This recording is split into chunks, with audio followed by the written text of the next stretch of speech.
Bismillahirrahmanirrahim. Ki Dalang Yusuf Angsor Garendra Khairuddin kula ngaturaken dewe nyerahaken tokoh wayang. Tokoh wayang menika bagian dari babaripun lakon ing dalu punika ingkang mendhet lakon Semar Bangun Kayangan. Pramila kula aturi nampi tokoh wayang supados dipun laksanakaken kagem menghibur warga masyarakat Desa Widoro dan semua penonton yang ada di Balai Desa Widoro. Allahumma sholli ala Muhammad. Allahumma sholli ala Muhammad. Allahumma sholli ala Sayyidina Muhammad.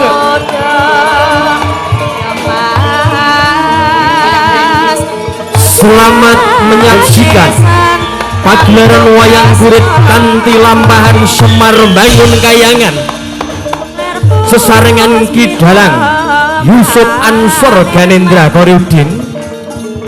Sumangga sugeng midhangetaken warnane kusumeng pura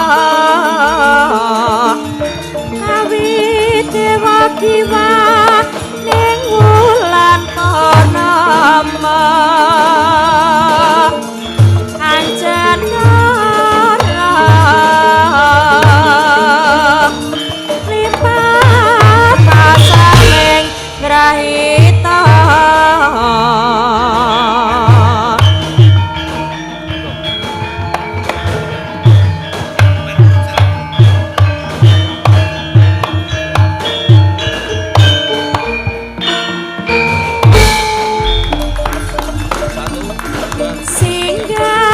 selamat menyaksikan matur nuwun.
Nabi Muhammad.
pengarat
wilaheng awit namastu purama sidhat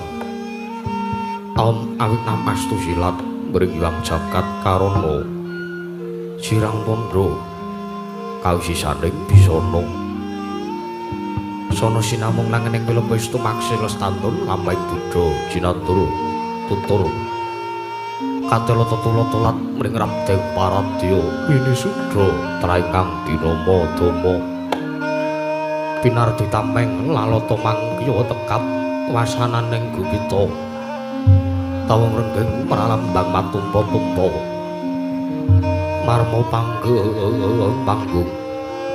panggung sang purwengkata sing kebyar dumadining wayang purwa purwakaning kandha ninarik runtuting basa dumeng gunung Emusurasa yen ninaras saya karaos mulan sarira hangrasa wanwi puruhing diri rasa mangsa angrumangsani lir jalma angila kaca jarweh pusurakup caing carita lebecik wis gumelar jroning pageliran ya uga sejatira mriksani pagelaran ringgit purwa Surya Candra Darum Iwang Kartika wis kinurba kodrating kawasa sahari ratri angidri bawana purwateking buksina gilur kemanti temadati ketanganing dina sasi warsi windu kang sarta abad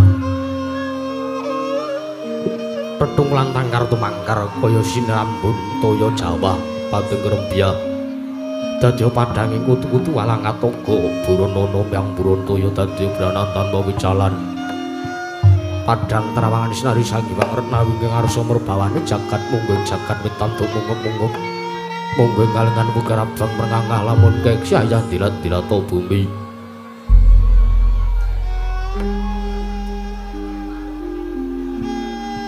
saya damu sumurup sangiwang arko kados meblak kanan kiri ngabang esmu jentar kapurbawan sinari sangiwang basonto tanam katon ijo royo-royo amangku gunung embang biru moyo-moyo pucuing gunung kina mulan gendanu kasiluring marabancana lenggat lenggut nganti kaya gunung Makutha Mega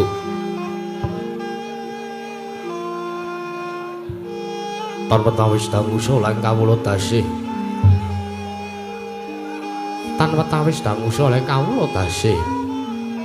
anggering raja kayane sawanana pirembagan samara wangge sang Hyang Arpa saya dangu saya inggil wis katon melok sinaring jagat durung inggil keblap papat lor kidul wetan kulon sinaring jagat kang sami rebut yuda rebut tejo rebut kekuwung parandiri datan wonten kang amadane kekuwung praja negari Ngamarta ya negari Ngendraprasta ya negari ing Cintakapura ya praja negari ing Bapana Kawarsa ya praja negari ing Wanamarta apanjare kinaru pambukaning kandha sareding mangke krana negari kang Ngamarta dumadi saking pulo-pulo bebanjaran sinasapan toya benawi tinampi ombak samudra binang langut kang tanpa wakut peganting maninggal kapantok uruting Cakrawala waneh-waneh cakrek ing wewisih sawaneh kineping jurang corong kinepung guwa sirung kinarya sesuwing peksi lawet yang sarang burung wonten ugi pasisiran ndara sasara jembar kebeganing pasir gemelaring garis pinggir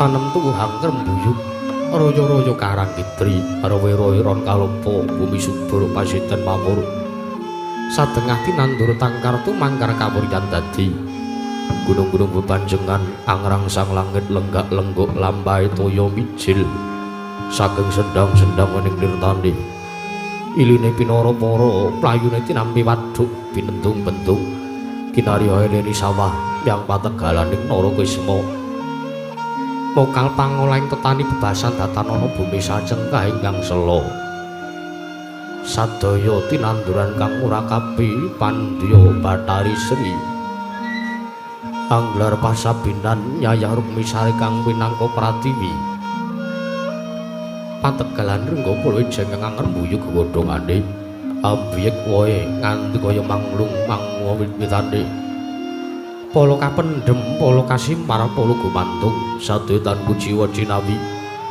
tukulan kang maweh kesarasaning diri ingon-ingon raja kaya ite iwen sansaya ngrembaka lamun sang aglaring mangunan lamun manci sarap surya samya mulih marang kandhange dhewe-dhewe tatanara carane kandhang nganggo kenanjing malang labet tebi saking tindak durjana cuti samya sayek seka kapya keluring nusa bangsa tuwin negari Ngamarta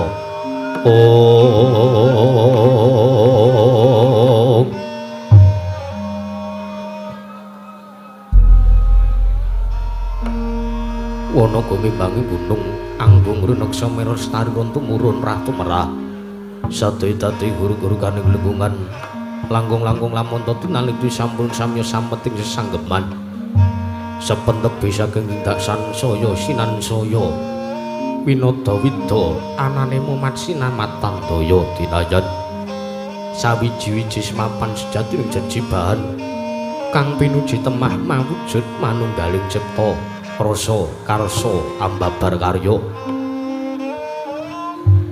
kenging binasake negari Indraprastha nalika semana lagi mancik marang jaman kencana panjang kunjung pasir pawukur jinawi gembah ripakarta tata turut raharja dasar guru kang gedhe buri padang jakate dhuwur kukusé tur tatu kuncarane tur kasusuring manca praja sinenta wau ing ngasta pusarane kadil bangsa negari Ngamarta menangira denu camodasa namaning sang Natadasa 10 nama wis mestani nenggi sang ajeduluk Prabu Puntadewa ya sang Prabu Darmakusuma ya sang Prabu Darmaputra ya sang Prabu Darmawangsa ya sang Nataguna Talikrama ya sang Ajata Satru ya Sada Dwija Kangka ya sang Prabu Yudhistira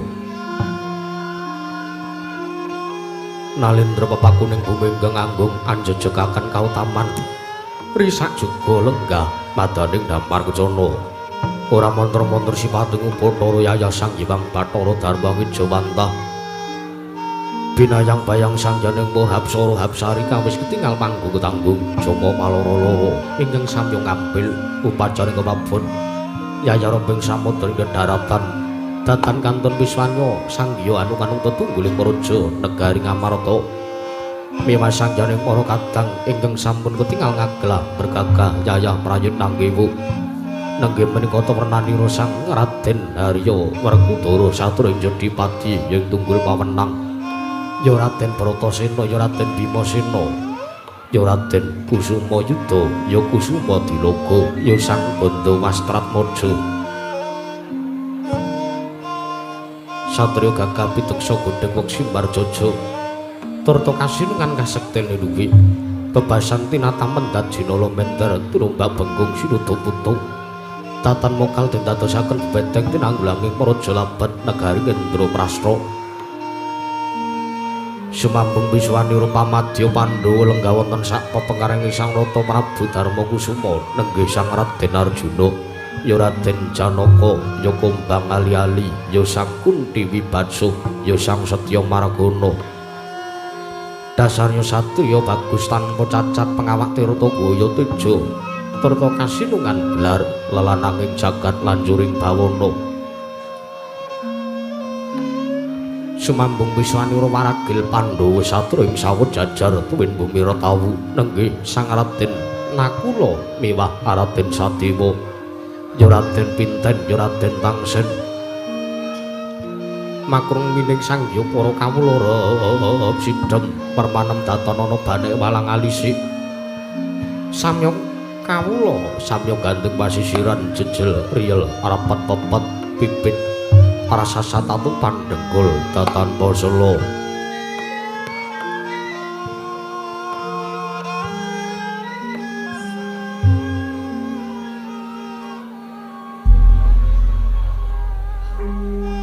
Nalika semanten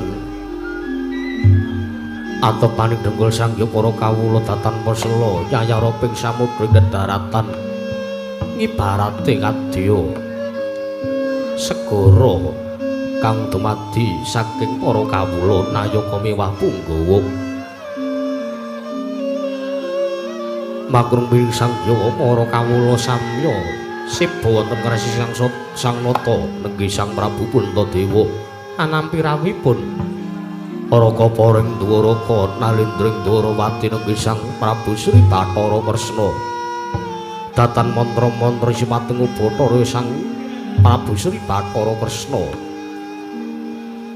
nenggih pangija wantahing Sang Hyang Bathara Wisnu ya Sang Hyang Bathara Sumanangija wantah pramila katingal tidhem jinem mandring masewakan negaring Amarta.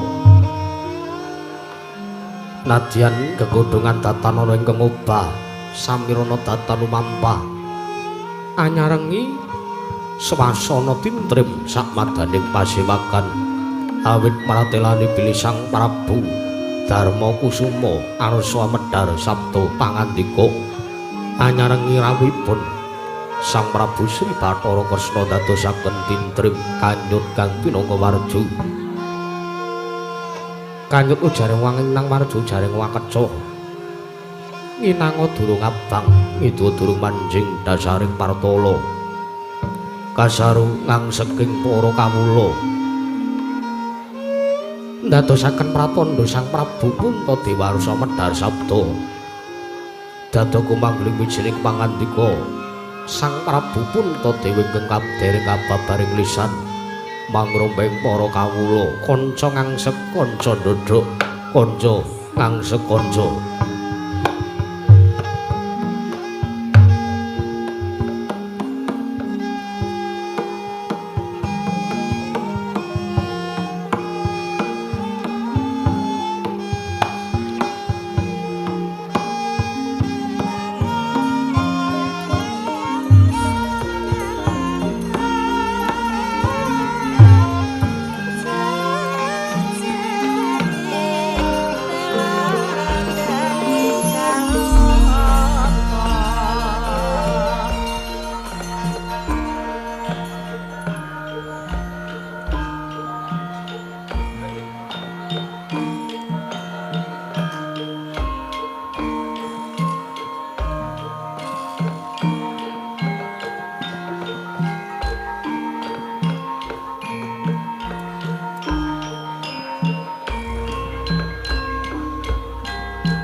Sarwita kadekaran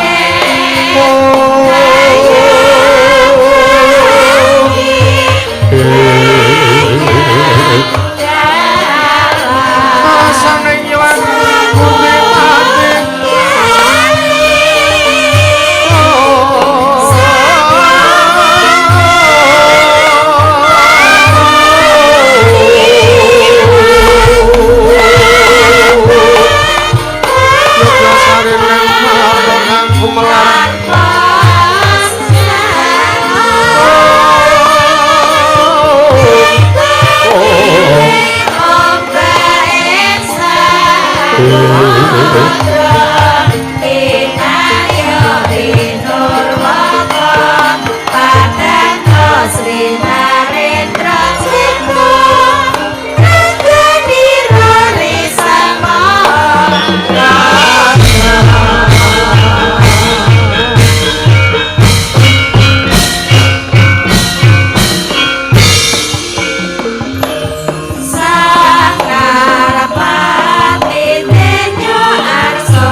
Sretingon neng pasewakan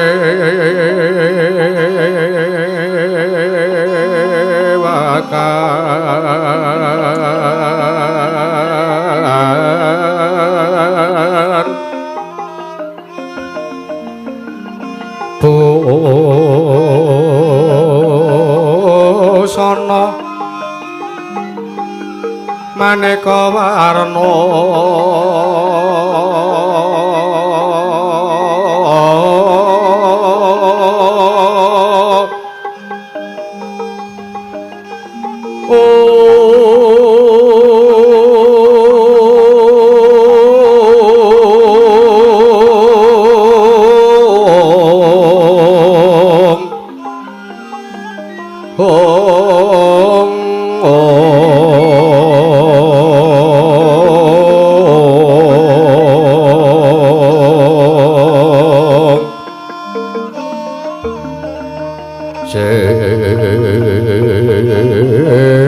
Pak Puspitengu Dhyana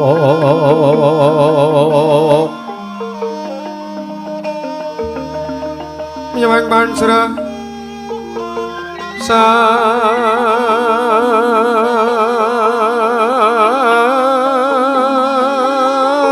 Sarawaragma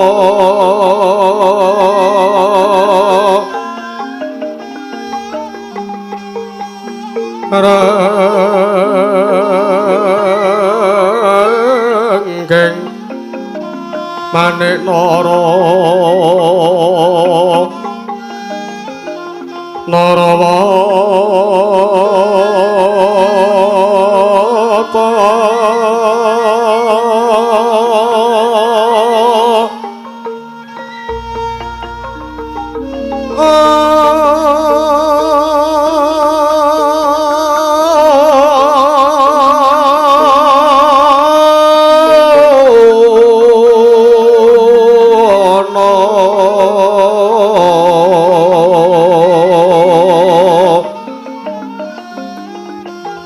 Obro Prabanyo kang sumirat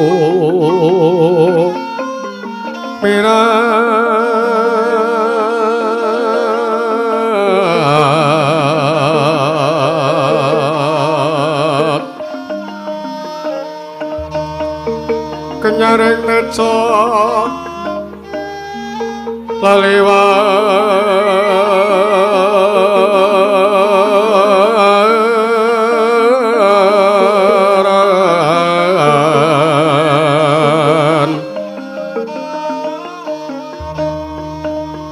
pergi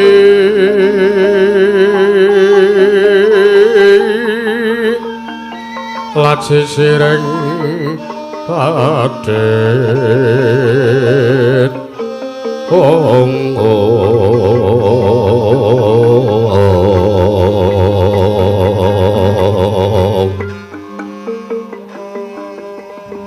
wimbo kekondo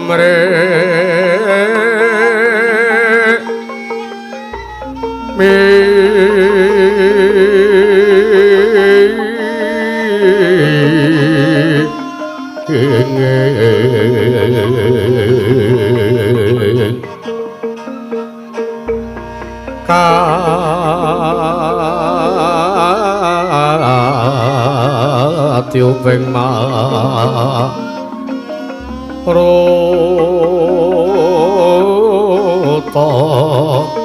bando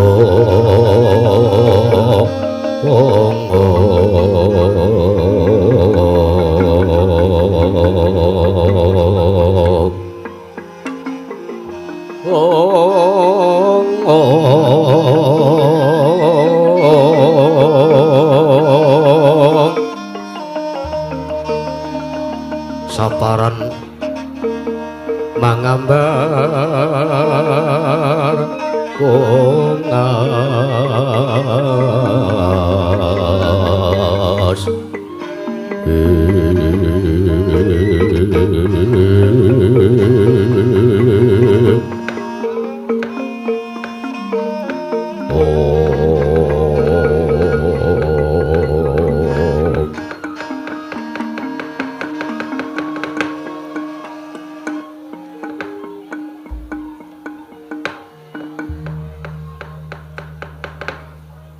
Niwang Agung muga ngayomana marang praja Ngamarta saisinipun nun mangke Kaka Prabu Sri Bathara Kresna Kaka Prabu Indrawati Kaka Prabu Jimat sesembahan kula pengayoman kula wonten ing Madyapada prapting delahan Kaka Prabu Sri Bathara Kresna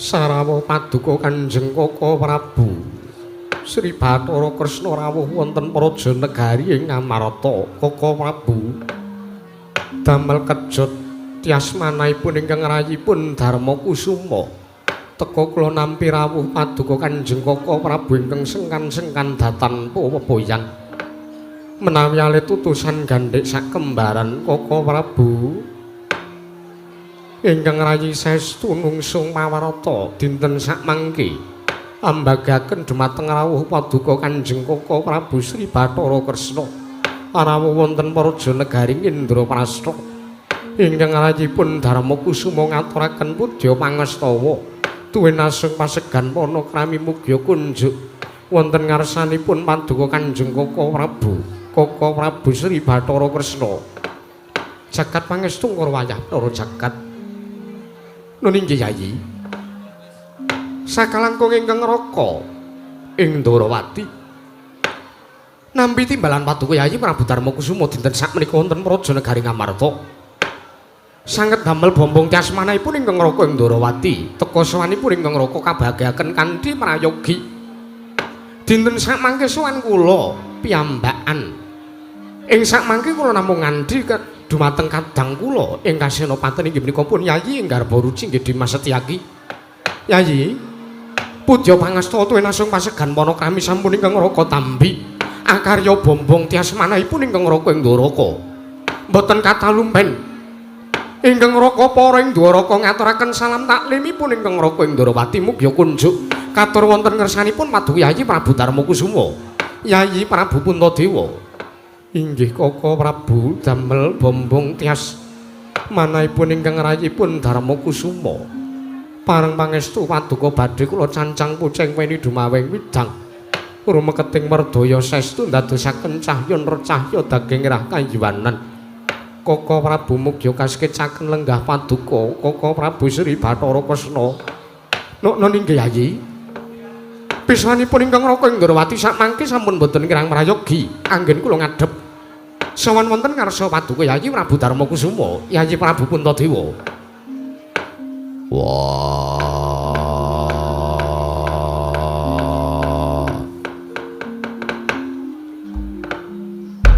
tresna kakangku sarawi criteng kakangku Indrawati dina samengko iki lungguh sowan ana ing praja negara Ngamarta rawuhmu mugi katurna sartane Werkudara ngaturake basaku katura criteng kakangku kadangipun Kakang Dimas Werkudara ya tak tampa siadi atur basa kelan pun Kakang ora liwat pangestunipun Kakang Indrawati wae tampanono ya Dimas Bratasena ya tak gegem dadekake jimat ora liwat prayogan nggon mulungguh ngadhep ana kersane barep kakangku criteng kakangku ya kaya sora perang prayoga praptanipun Kakang Werkudara Koko Prabu Nadan kula ingkang raying Madukara pun Arjuna ngaturaken sembah sungkem pangabekti kawula kunjuk Koko Prabu Janaka ya tak tampa Dimas siadatur bekti kelawan pun Kakang ora lewat pangestu pun Kakang Tampanono nokno inggih sampun sanget anggen kawula pundi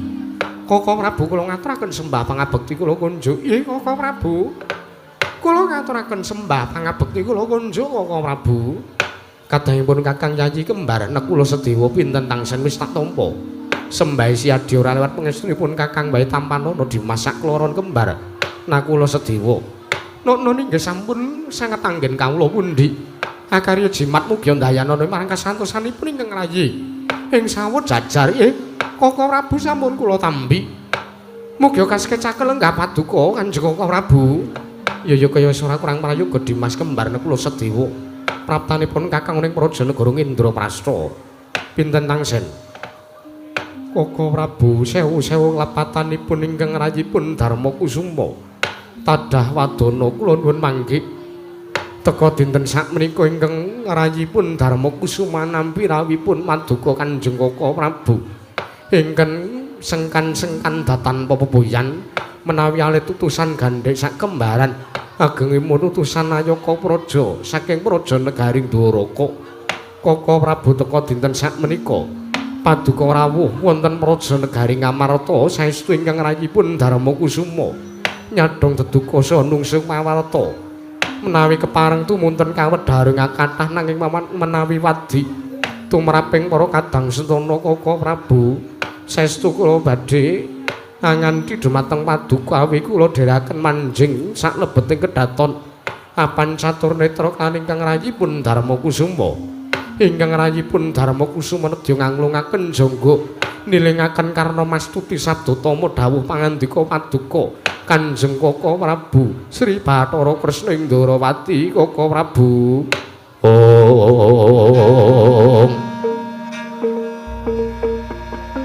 Lang-lang ramyan ingkang driya liriwang candra katawengan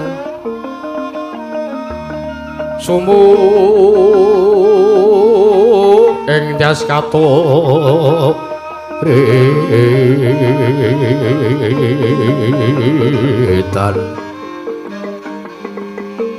limut kapajaning rojet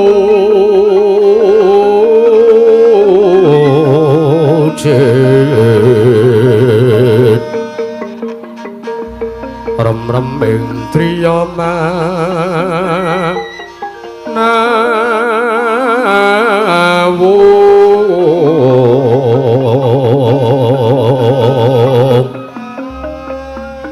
kekuwong yang wis sesa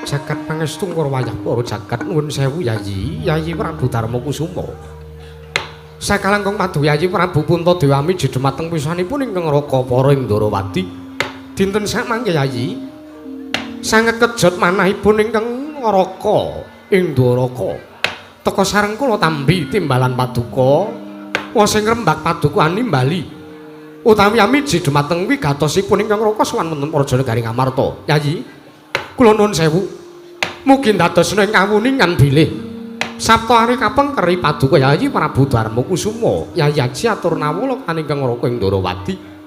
Surasaning nawala paduka nimbali ambayongi dumateng piswanipun ingkang raka ing Ndarawati. Malah kula kaget sareng kula nampi pandangunipun Yayi Aji Darma Kusuma. Wigatosipun menapa wondene kula sowan wonten mriki saestu malah kula inggih nedya nganglungaken jangga nilengaken karna mastuti sadatama dawuh pangandika Kanjeng Yayi Prabu Darma Kusuma Yayi Prabu Puntadewa. Jagat pangestu karo wayah Bathara jagat Kaka Prabu Ninggih. Kala nyuwun lumebering sih samudra wangaksami Kaka Prabu. Sangka kathahing kewajiban kaprajan negari Ngamarta ngantos Sabtu ari kapengker ingkang rayipun Darma Kusuma atur nawala jroning batos ngantos kelipyan miwah kalimpun Kaka Prabu. Saestu dinten sakmenika kula mbayongi dumateng rawuhipun paduka Kanjeng Kaka Prabu Sri Bathara Kresna estunipun legeting manah kula namung kepengin sak pejagong dumateng paduka Kanjeng Kaka Prabu. Kaka Prabu Sri Bathara Kresna Yayi babar pisan kawedarna menggah menapa to ingkang dados wigatos lan sabab jalaranipun teka dinten sakmenika paduka Yayi Prabu Darma Kusuma animbali dumateng piswanipun ingkang raka ing Dwaraka. Yayi Aji Kaka Prabu sewu-sewu klapatanipun ingkang rayipun Puntadewa kula tadah wadana. Saestu anggen kula nimbali utawi kula ngaturi rawuh paduka Kanjeng Kaka Prabu. Saestu kula namung badhe kepengin nanjaken miwah kula badhe nyuwun niguh pamrayogi babagan kawontenan ingkang nedya lumampah dumadi wonten Praja Negari Ngamarta. Kaka Prabu ingkang rayipun Darma Kusuma estu bingung saklebeting penggalih. Teka dinten sakmenika sampun wonten 3 candra. Rikalenggan sakmenika Negari Ngamarta ketaman welak ing Jawata. Negari Ngamarta ibaratipun ketaman pagebluk Mayanggara katitik kathah sangjaning para kawula ingkang esuk lara sonten katiwasan sonten lara enjang kapralaya. Kaka Prabu ngantos bingung kengengan manahipun ingkang rayipun Darma Kusuma. Teka anggen kula kados pundi anggen kula badhe angrampungi tuwin namung kasih pagebluk ingkang mapan wonten Negari Ngamarta menika supados enggal-enggal sirna. Pramila Kaka Prabu rawuh paduka menika saestu ndadosaken pepadhang tumrap manahipun ingkang rayipun Darma Kusuma.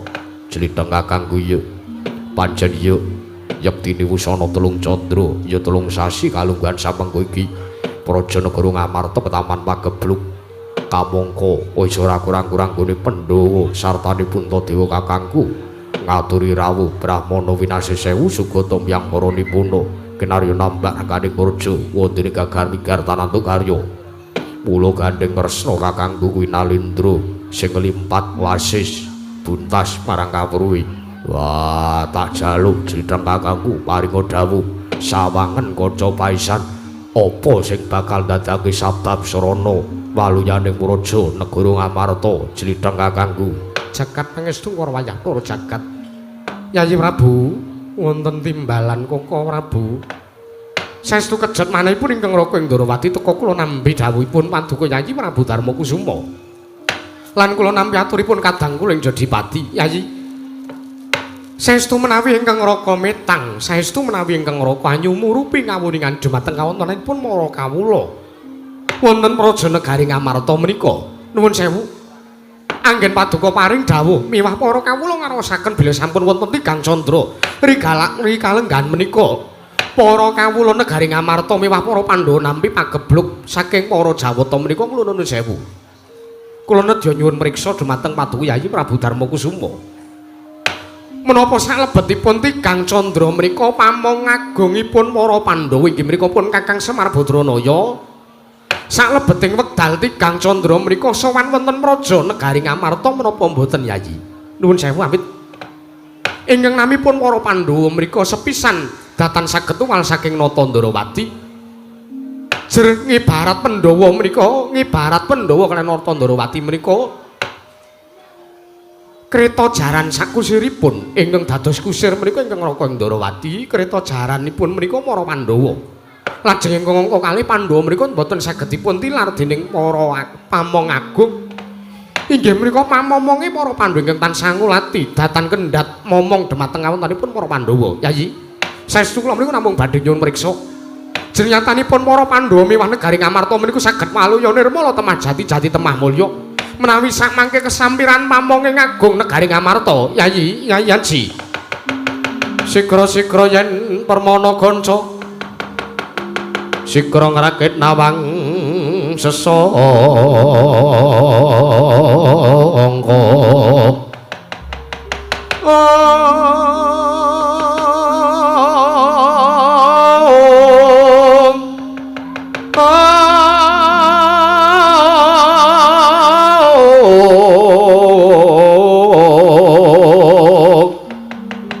nalin trompet marwa sing salang katriku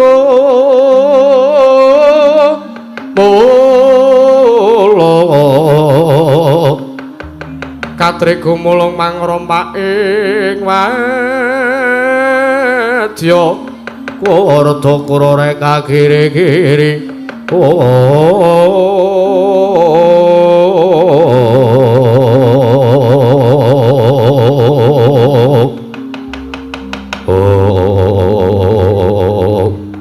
Sekebiar katari kule gunata wau tidhem madaning kawontenan pasewakan negari Ngamarta nalika semanten kagiat setaning ninggali nata Ngamarta Sang Prabu Puntadewa sareng nampi pangandikanipun nata Ndorowati Sang Prabu Sri Bathara Kresna nalika semanten sigra datanmu badatanmu sik legek nganti kaya pratima golek kencana dadosaken kanyut pinangka warju kanuju jaring wong inang warju jaring wakeca nginang durung abang durung manjing dasaring pertala kasaru geger jaba pihak ngarsa takeping kuriku masih ban bono amuk apa to kang dadi darunane ora ana macan apa dari gajeng medhot saka mantilan kejaya mung sawanipun utusan saking Padukan Karang Kadempel atmajaning Sang Lurah Semar Badranaya nenggih Sang Lurah Petruk kantong bolong sumawana ki Lurah Bagong sam wantun minggah madaning Datulaya Praja Negari Ngamarta Perpeper pindha sata matarangan pangrembahing para kawula kancana daya yak jaluk dalan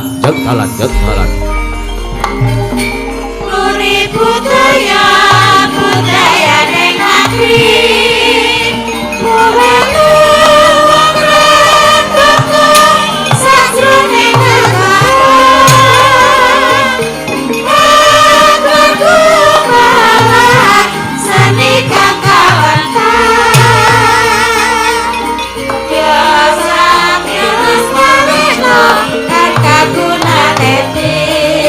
Suratira Jaya Nitra Lapor Dini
mendak alun tata trep silanira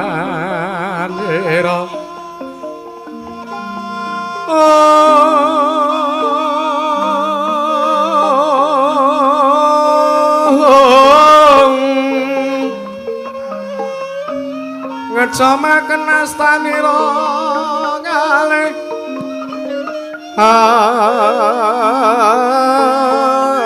astanira kalih pisan yen ngandika magawe pranta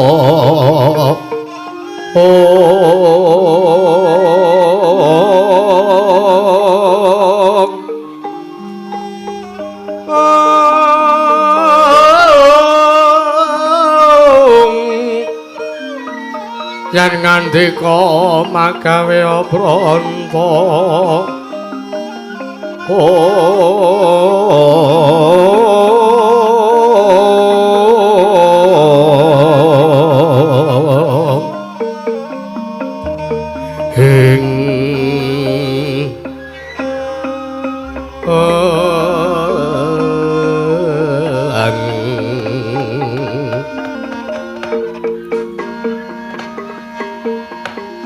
Sukmana mangadili nuwun mangke Koko Prabu Sri Bathara Kresna dereng ngantos paripurna anggen ingkang rayi sakmangke nampi pangandikanipun Paduka Kanjeng Koko Prabu malah kula nampi sowanipun Panakawan boten mangling menika ingkang sowan Panakawan Petruk kaliyan pun Panakawan Bagong Koko Prabu jagat pangestu wayah loro jagat Yayi.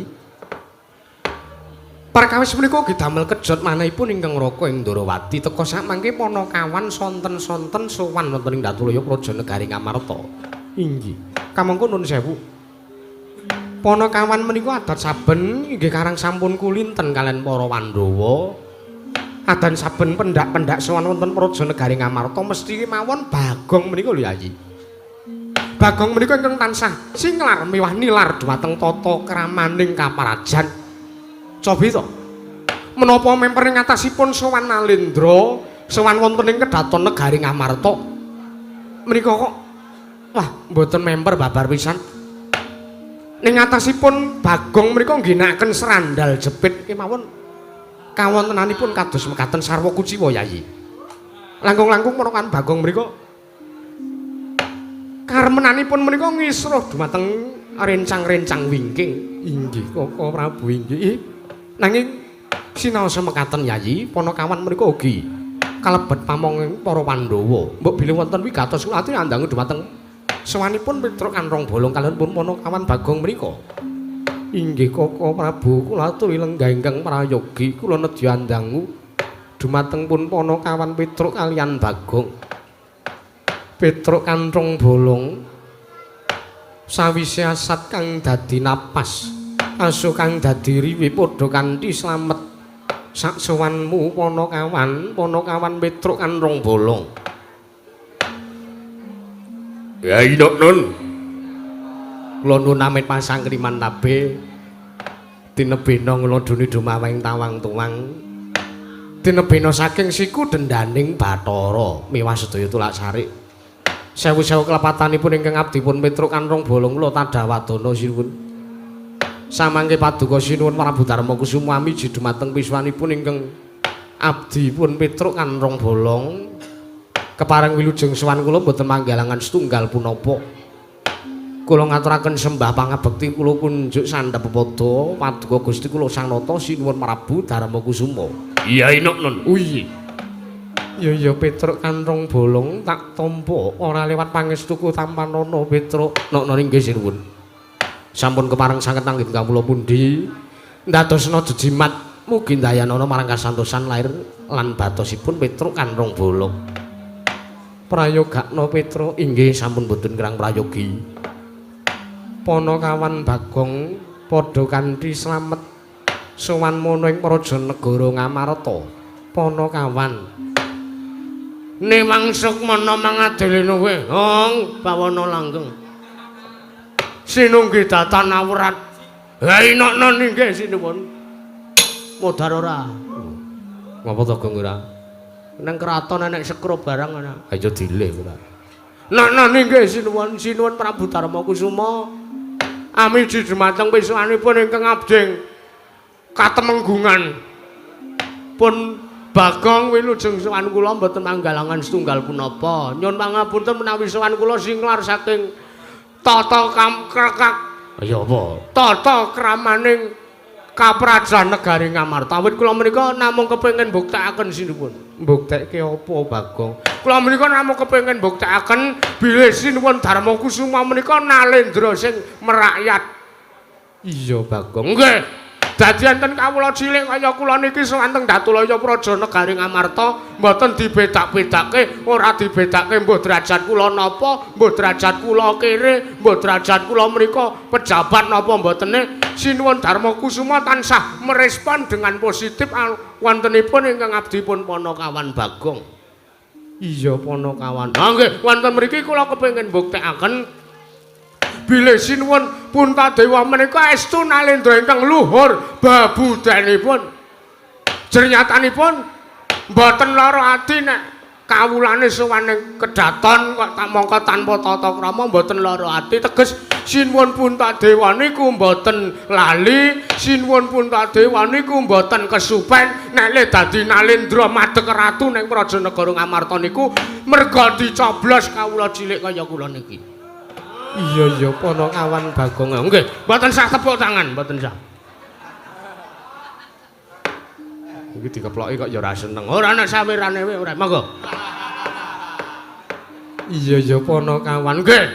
Pramila aturipun ingkang abdipun Panakawan kula menika namung badhe ngaturaken sembah bekti kula kunjuk sinaosa randhat anggen kula ngaturaken sinuwun. Iya Panakawan ora dadi ngopo tak tampa. Ora lewat pangestuning sun wae tampanana ya Bagong. Nok-nok nggih. Sampun sanget anggen kawula pundi? Oh nggih, jagat Dewa Bathara. Prayogakna Bagong. Sampun boten kirang prayogi sinuwun. Petruk kantong bolong padha kanthi slamet tekamu. Antuk berkah pamujinipun Ndara Werkudara wilujeng bekti kula kunjuk Ndara. Tak tampa pangestu tampanana. Nok-nok nggih sampun sanget anggen kawula pundi? Panakawan Bagong padha kanthi slamet tekamu. Ndara Werkudara. Ya. Ndara Gandha. Wastratmaja. Wilujeng Ndara bekti kula kunjuk. Ya, tak tampa pangestu tampanana Panakawan. Nok-nok nggih sampun sanget anggen kawula mundi ingkang abdi apa ya terus ambuh. Wis ora usah omong iki ora nek teruse ya ora usah diomongke. Embangane ra omong ana. Prayogakna Bagong. Nok-nok nggih sampun boten kirang prayogi Ndara. Panakawan Petruk lan Bagong padha kanthi slamet tekamu. Pangestunipun Ndara Janaka wilujeng bekti kula kunjuk. Bekti kula kunjuk Ndara Janaka slamet sowan kula. Ya Petruk lan Bagong tak tampa. Pangestuku tampanana Panakawan. Sampun sanget anggen kawula pundi? Sampun sanget anggen kawula pundi? Ndadosna jejimat mugi dayanana marang kasantosan lair lan batosipun ingkang abdipun Panakawan. Paring pangestu jengandika badhe kula cancang puceng wene dumaweng mijang remeketing wedaya saestu dadosaken cahya nercahya daging rah kayuwanan. Iya Panakawan. Nono nggih. Panakawan Petruk Bagong padha kanthi raja sapratamu. Bagong Petruk slamet tekamu. Wis sik Pak sik Gong. Kon bener kae, lembagake kon sing bener kae. Arep Bagong Petruk apa arep Petruk Bagong? Sing leres Ndara, mang baleni melih ngendikane sampean. Petruk Bagong padha slamet tekamu, Petruk Bagong padha slamet tekamu. Pamujinipun Ndara kembar wilujeng bekti kula kunjuk. Pamujinipun Ndara pinten tangsen? Wilujeng bekti kula kunjuk Ndara, Ndara pinten gusan? Anu pinten tangsen? Monggo. Ya tak tampa Bagong mangsu tamanana Petruk. Nok-nok nggih sampun sanget anggen kawula pundi? Nok-nok nggih sampun kula pundi karya jimat paribe dayanana ing kasantosan. Wis gek matur apanane, Tru? Iya. Wis yahene kok ndak selak kepengen awake dhewe mulih malah ming ora entuk gawe. Iya. Petruk kantong bolong wonten dawuh sinten? Gawe kaget sowan sira tanpa tinimbalan. Ana wigati apa Petruk? Marata diage matur lan panjenengan ingsun. Sampun dipun keparengaken wis Petruk ndak nene kalodhangan. Nok nggih, matur sembah nuwun.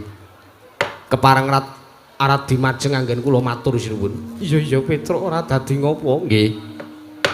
Sowan kula ingkang sepisan kula menika badhe ngaturaken tebase disekul binunteling ron klapa apurenta mbok bilih wonten lepat anggen kula sak mangke matur wonten ngarsa paduka sinuwun Prabu Darmakusuma. Iya Petruk ora dadi ngopo. Ndak paringi kalodhangan nggih. Ingkang sepisan sowan kula badhe ngaturaken sembah bekti kula katur wonten ngersanipun sinuwun Prabu Darmakusuma. Tak tampa Petruk sak banjure ndongkap angka kalih. Sowanipun ingkang abdipun Petruk kantong bolong sak mangke menika kula namung badhe inggih menika kula ingkang minangka lidasi nambung saking Bapak awit sampun wonten tigang candra menika bapak menika mboten sowan, mboten netepi kewajiban kaprajan negari Ngamarta. Wekasan bapak nggadahi dosa kalih sinuwun Puntadewa taminipun para kadang Pandhawa. Pramila sowan kula menika badhe ngaturaken nyuwun lumebering sesamudra pangaksami saking tiyang sepuh kula, saking bapak kula pun Semar Badrana. Yawit sak mangke mboten saged sowan. Sak lebetipun tigang candra rikalenggan sak menika netepi kewajiban kaprajan negari Ngendraprasta sinuwun. Ya nun. Iya Petruk ora dadi ngopo. Petruk wonten dawuh. Apa to kang dadi jalaran lan sababe apa? Wondene wong atuwamu ya Kakang Semar Badrana ya ora sowan marang Prajanegara Ngamarta. Nganti kahanan Prajanegara Ngamarta kaya ngene Petruk. Lah menika sing badhe kula aturaken sinuwun. Lepat atur diagung pangaksami mugi dados ning kawuningan. Sabab lan alasanipun bapak menika mboten sowan wonten Prajanegari Ngamarta netepi kewajiban menika sak mangke. Jerone 3 sasi niki bapak niku bingung judheg penggalih bapak. Dedeg sak madaring manahe Bapak Semar Badrana ya awit nuwun sewu menggalih dumateng kawontenanipun para Pandhawa utaminipun kawula wonten Prajanegari Ngamarta sing sajak sampun singlar saking kautaman. Kamangka nuwun sewu, bapak menika ingkang anggenipun nalika semanten nampi wahyu pamonging agung wekasan dados pamomonging para Pandhawa. Wiwit kunca ngantos gelung, wiwit jambang ngantos selapang. Nembe sepisan iki bapak ngaraosaken kaliyan napa sing dipenggalih sing dipikir kalih bapak. Ning atase nuwun sewu, para Pandhawa menika dimong kawit cilik kawula negara Ngamarta menika ugi kawit cilik nampi dumateng pun para Pandhawa. Wondene sak gendakan menika tigang candra menika bapak ngaraosaken bilih para Pandhawa sajak sampun singlar saking kautaman ing awalipun ing ajeng para Pandhawa menika dipun sebat satriya ingkang ateteken ati suci pepayung budi rahayu ingkang tansah jejegaken kautaman nglurusaken barang ingkang bengkong jejegaken barang ingkang miring. Dinten sak menika sampun oncat saking para Pandhawa. Ora kok wow iki perkara serius kok diwaw-waw. Iya Petruk sak banjure lah menika sing ajeng dirembug kalih bapak. Bapak jerone bingung niku ora mung kok bapak ming bingungke perkara niki terus bapak ora ndek solusi niku mboten. Ning bapak tahu tate nalikanipun nderekaken Sinuwun Prabu Sri Rama Wijaya duk nalika semanten kawulanipun Sinuwun Prabu Sri Rama Wijaya mriku ugi sami kalih kawontenan sak menika niku sami kaliyan kawontenane para kawula wonten Prajanegari Ngamarta sak menika sami. Kawontenan pagebluk mayangkara, kawontenan sing wis pokoke mboten ngenaki ati nika. Iya. Welaking Jawata menika rumiyin ugi dipun rasaken dening Sinuwun Prabu Sri Rama Wijaya. Lajeng nalika semanten bapak nggadahi pamanggih matur ngersanipun Sinuwun Prabu Sri Rama Wijaya bilih bapak menika badhe mbangun kayangan. Nalika semanten lakonipun Semar mbangun kayangan jaman Ramayana ya Truk ya. Heeh. Niku sinuwun. Niku sing ajeng digaya kalih bapak. Lah pramila nuwun sewu. Bapak kemutan nalikanipun nderekaken Sinuwun Prabu Sri Rama Wijaya piyambakipun mbangun kayangan wekasan negari Pancawati nalika semanten saged ayom ayem tata titi tentrem. Tebih saking beda cinaketna ming karahayon lan kanugrahan bapak bangun kayangan. Nuwun sewu kula jlentrehke niki. Kayangan sing dimaksud bapak niku senes kok papan sing magrung-magrung gedung pencakar langit niku babar pisan boten. Nanging kayangan sing diwestani kalih Bapak Semar niku mung papan sing endah. dipeni katon adem kahanane adoh saka regejekan adoh saka rubeda adoh saka memungsuhan adoh saka daredah niku sing kepengin diwujudake kalih bapak kamangka jerone 3 sasi bapak niki ngrasake kahanane para kawula iki kok padha nungsang puyang numbuk bentus gudel bingung disababake para kawulane padha lali karo kapercayane dhewe-dhewe padha lali karo panembahe padha lali karo sapa dheweke nyembah iya Petruk tegesipun bapak ngrasake nek para kawula negara Ngamarta mriku padha lali karo agamane. Nuwun sewu, agama menika jaman sakniki diwestani agama. Ning sejatosipun menika kapitayan, menika kapercayan nut atine dhewe-dhewe. Bapak ngrasake perkara niki kok kawula padha ora nggatekke. Malah nalika semanten bapak nyumurupi kathah sanjaning para kawula ingkang nilar dumateng papan-papan manembah ingkang dipun cedhaki sing disowani sing dipraptani menika namung papan-papan maksiat kayata karaoke. Bener sing kula aturke iki bener ta, Truk? Lah ya bener. Ah wingi kula nggih pun dijak kok. Kalih Pati Andakawana ning kula niki nuwun sewu, kula niki ngemuti ngaten sinuwun. Kula niki kawula sing kebak dosa, kula mau nambah-nambahi dosa. Wong kanan Prajanagara Ngamarta pun kaya ngaten kok. Masa kula arep nambahi bingung kanane sinuwun Ngamarta. Lah niku sing ajeng diaturke kalih Bapak. Pramila Bapak utusan kalian Petruk Kantong Bolong kok sing rembak cekak aos anggen kula matur menika badhe matur sinuwun Prabu Puntadewa kula minangka lidhasi lambung saking Bapak kula dipun dawuhi supados sowan wonten Prajanegari Ngamarta. Lelana ing sakmangke para Pandhawa rawuh wonten kaduwan Karang Kadempel nyekseni tumapaking Bapak anggenipun badhe mbangun kayangan sinuwun. Niku mawon. Pun kula kinten kula matur pisan rembuke sepisan mawon kula kinten sampeyan sampun mriksa paduka sinuwun Prabu Darmakusuma sampun saged nampi menapa sing dados ature Petruk Kantong Bolong sinuwun.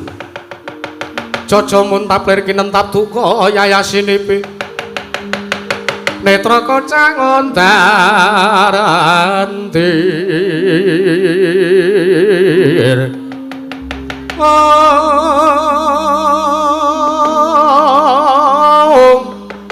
Hitep nyamang ngolon Cakrawardhani rombaranang pindha kembang ora waritan pindha kembang ora waritan yen sinabet mring sagedheng murub dadi tahono Jagat pangestu karo wayah pra jagat ana kan Petruk wonten dawuh sinuwun. Aja kaget aku ingkang methuke nglawan kowe merga paripaksa kepeksane aku sing meni wangsulan marang kowe aku ingkang minangka dadi wakile Yayi Prabu Darmakusuma. Oh nggih, nok-nok ngestaken dawuh. Keparingipun sinuwun Prabu Sri Bathara Kresna. Petruk wonten dawuh. Kaget atiku bareng aku nampa sowanmu sowan ning Prajanegara Ngamarta merga iki ngene ya Petruk. Sadurunge sowanmu ana ing Prajanegara Ngamarta iki mau aku wis sak pirembagan sak pejagong lawan Yayi Prabu Darmakusuma. Wong sing rembug babakan kanan Prajanegara ing Ngamarta ingkang wektu dina iku wis ana 3 candra ke Taman Pagebluk. Nggih, salajengipun Petruk wonten dawuh. Aku nyawang kaca maesan kok sabab sing dadi sabab jalaran negara Ngamarta ke Taman Pagebluk ki ora liya bapakmu Petruk. Lho, mengki riyen bapak kok dadi sabab jalaran ke Taman Pagebluk negari Ngamarta niku sabab dasare napa sinuwun? Merga saka nggone bapakmu ingkang wis ana 3 candra suwene ora sowan ora netepi marang kewajiban kaprajan negara Ngamarta nganti dadi kaya ngene kanane Petruk. Malah aku nampa aturmu jare bapakmu arep mbangun kayangan Petruk Kantong Bolong. Ora pantes timeneng atase Kakang Semar ming sak drajating mono ngawan mung drajating nganceplek kok arep mbangun kayangan ki sing nggo garan apa sing dienggo ragat apa malah gawe geger kanan Prajanegara Ngamarta iki mengko ora padha karo kembari marang mangwasane Iwang Jagat Pramudita Petruk.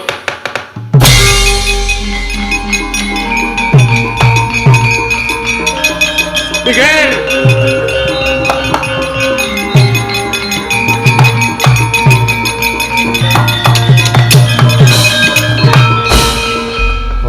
aneh lho, Gong. Ora arep aneh-aneh aku. Meng arep genahke karo sing diaturke dingendikake sinuwun Kresna. Aku gah nek gawe geger. Aku wegah. Nek kowe gawe geger ning Datulaya Prajanegara Ngamarta aku wegah. Kowe ngapa kok sewat kuwi? Hah? Aku ngene omong ngene tontai terus. Migato wae kono wae. Pajak ora nek gunane. Wah aku wegah aku nek gawe rusuh gah. Wis tak antepi rusuh ya rusuh. Aku wis kadung ngatos e padake ora. Wis kadung. Ora sida ayo ta? Ayo. Nuwun sewu sinuwun Ndarawati, Panakawan Bagong iki. Nggih.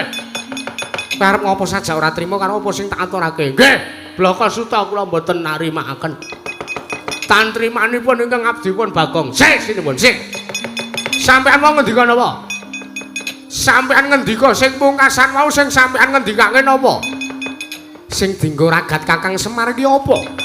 Ning nyatase mung sak drajating Panakawan drajating ngaceplik. Bapakmu ke wong ora duwe, bapakmu ke wong loro sak udon telu sak urupan.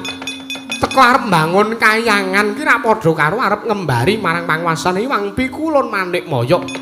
Tur luwih-luwih kanan Rajanegara Ngamarta sing kaya mangkene kanane Kakang Semar ora gelem dandani kok malah arep gawe ontran-ontran. Ndadak kepengin bangun kayangan barang Bagong. Sik to, sik niki kula jelaske. Wah, lah Petruk matur oke-oke sampean malah seolah-olah pura-pura budhek. Lho ratu lho kok budhek-budheke. Men ratu budhek tenan kok ora. Mangkel aku. Nggih riyen kula jlentrehke sinuwun. Niki mestine anane konflik niki ming merga salah paham. Apa, Kang? Salah paham. Salah paham kok salah paham. Merga salah paham. Nuwun sewu sinuwun. Sing dimaksud bapak ajeng bangun kayangan iku kok dudu kayangan papane para dewa dewi Jawata Jawati Apsara Apsari Marja Marji. Niku mboten. Ning kayangan sing dimaksud bapak niku mangbayangke to, mangbayangke. Mangbayangke urip teng kayangan niku ayem-ayem tata titi tentrem Matsinamatan daya dinayan sawiji-wiji mapan sejati ning jejibaan adoh saka rubeda adoh saka daredah. Niku sing ajeng dibangun kalih bapak. Lah bapak bangun kayangan niku ora teng kayangan sing teng dhuwur niku mboten. Ning kayangan sing dimaksud bapak niku kawula negara Ngamarta. Wadah negara Ngamarta niku minangka wadah. Lah isine kawula negara Ngamarta sing diwestani kayangan niku isi saking sajrone wadah. Wadah niku napa? Wadah niku sing enten isine. Wis. Ah rantek-entek mung ngomongke wadah. Lah iki tenane, Tru.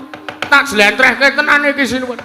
Sing dimaksud bapak ora kayangan papane para dewa, kayangan niku ati. Kayangan niku ati. Aten kayangan niku ora kok papan sing magrong-magrong ning kayangan niku mujudake papan panggenan sing ayem-ayem tata titi tentrem matsinamatan daya dinayan. Ping pira melih kula kedan jelaske. Pun nanging bapakmu nggunake tembung bangun kayangan kuwi sing ora trep. Lah nggih monggo nek sampean ngarani mboten trep, mboten napa-napa. Sing penting bapak trep ya, Truk ya. Heeh. Oh, bapak mentrep sampean ora trep kok ngopo? Edan Panakawan Bagong. Nek ngono wis mbok antepi tenan nggonmu arep wani karo Nata Ndrawati. Mengke riyen kula niki janjane mboten ajeng wani kalih sampean. Merga niku kula niku kawula cilik. Merga kula niki kawula cilik ingkang tansah kedang ngabekti ngajeni kawan Ratu Gusti mundi dawuh saking para priagung. Nanging nuwun sewu. Nek sampean ngejane arep nantang arep mboten nrimake gane bapak bangun kayangan, nggih mboten napa-napa sinuwun. Mboten napa-napa. Sampean mboten ajeng ngeparke bapak bangun kayangan, mboten seneng kalih bapak gane bangun kayangan. Truk, bali truk, perkara iki kandhake bapak truk. Ayo kok dereke kok. Anggep wae apa.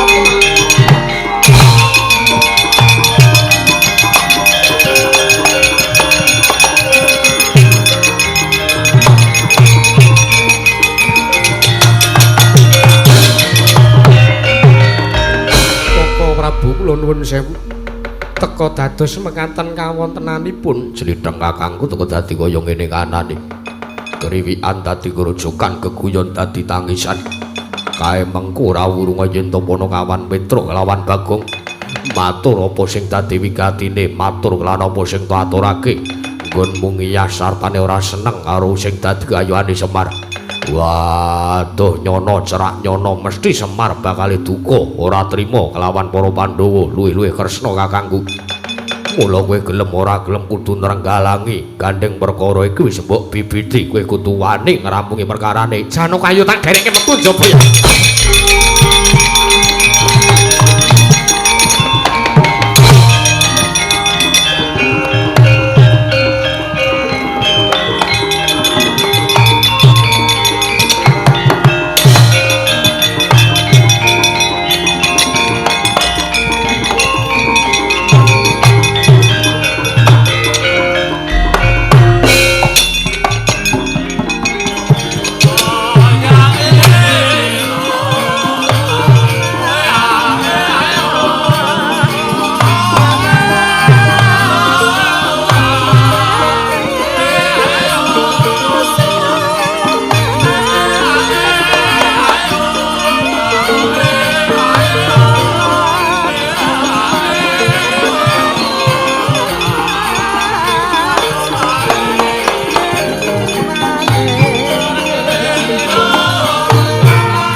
Kakangku apa?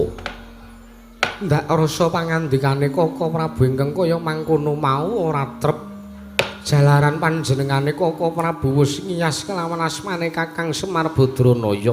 Yo, aku dhewe uga ngrasa yen to ngendikane Kresna kakangku ki ora pantes diaturake kelawan Panakawan. Luwih-luwih Bagong kuwi bocah ingkang tansah ngabekti kelawan wong atuwane. Yo Semar Badranaya yo dipol kakangku. Ya senajan to wewatekane Bagong wis surgal-surgul. Wah, ning aku ngerti janjane Panakawan loro kae ora bakal minggu. Lan apa sing dadi dawuh wong atuwane ya Semar Badranaya. Iya ya Di, tur ya si Adirak wis mangerteni dhewe. Pendak-pendak Kakang Semar mbutuhake kelawan para Pandhawa. Para Pandhawa tansah kudu sak biyantu kelawan Kakang Semar Badranaya. Ngelingi kelawan labuhane Kakang Nayantaka ingkang banget nggone nglabuhi gedhe lelabuhane tumrap para Pandhawa. Barep kakangku pancen iya. Banjur sak banjure perkara gegayuhane Kakang Semar ingkang kepengin bangun kayangan kepiye Dimas? Wah, munggo werku turu apik-apik wae. Mergo pancen gegayuhane Semar kuwi luhur, gegayuhane Semar kuwi apik. Ora ana lupute yen to Pandhawa nyekseni lumadine Semar kuwi bakal bangun kayangan. Mula barep yen to ndaraturku Pandhawa saeneke nadyan to gutang. Pandhawa ora ana Janaka wektu dina iki ayo tak kanthi. Liwat alun-alun pepungkuran sowan ana ngersane dipol kakangku. Sak biyantu ngure dheweke bakal bangun kayangan barep kakangku. Ya yen to kaya mangkono. Kembar Nekula Sadewa non wonten maring adhawuh Koko Prabu, non wonten maring adhawuh. Kepiye munggo siadi babakan gegayuhane Kakang Semar Badranaya? Menawi kula namung ngrumajangi dhumateng pangandikanipun Kakang Mas Bratasena, semanten ugi kula Koko Prabu. Ya Dimas. Werkudara, barep kakangku apa? Cetha para Pandhawa wis padha sarujuk. Senajan to iki mau metu utawa mlajari adimu Pamadya. Pandhawa ya Janaka sing dikanthi kelawan Koko Prabu Kresna. Ya ora dadi ngopo, barep kakangku ingkang baku. Gegayuhane Semar bisa kaleksanan. Iya. Nanging mangkene Dimas, barep kakangku apa? Mesti wae nggone Panakawan lunga saka Kedaton Negara. Ngamarta iki mau mesti wae dicegat kelawan lakune. Kelawan Koko Prabu Sri Bathara Kresna. Keparengi barep kakangku piye? Nadyan kepiye wae Panakawan kaya ayamana ya Di.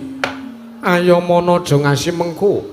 Cilik kena lara gedhe kena pepati seka Koko Prabu Kresna. Yo, Aku mengko iki bakal dawuh langsung Pandhawa. Bakune saiki ayo tak dherekake budal tumuju ana ing praja utawa Padukan Karang Kadempel bareng kakangku. Ya Dimas, malah kaya wis puna jejiban masiwakan bareng kakangku keparenge piye? Bubarno kang padha siba ingsun kundur ngedaton. Yo besoke dawuh bareng kakangku. Njaluk pamit padal wasilan punta dewa kakangku. Sing ati-ati aja kaya bocah cilik. Werkudara kaya wis ora ana dawuh maneh Dimas. Purna gati ning Mananggilan. Arsa Sang Nata kundur angedhaton jeluk saking dampar kejana kinabit gambaran gadhing. Kadheraken Sang Jaring para Banjedi. Panggung tanggung Jaka paloro-loro ingkang samya ngambil upacara keprabot.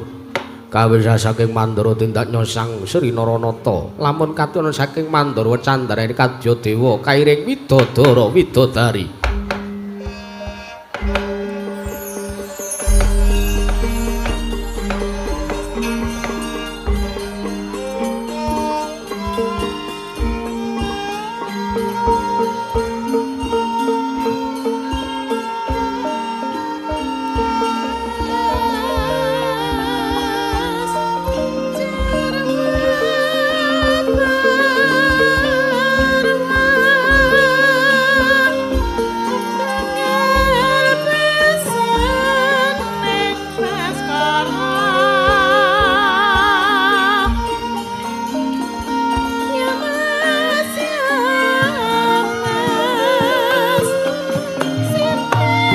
Kandya bala para pancamaya kumulung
Palawaka sikeng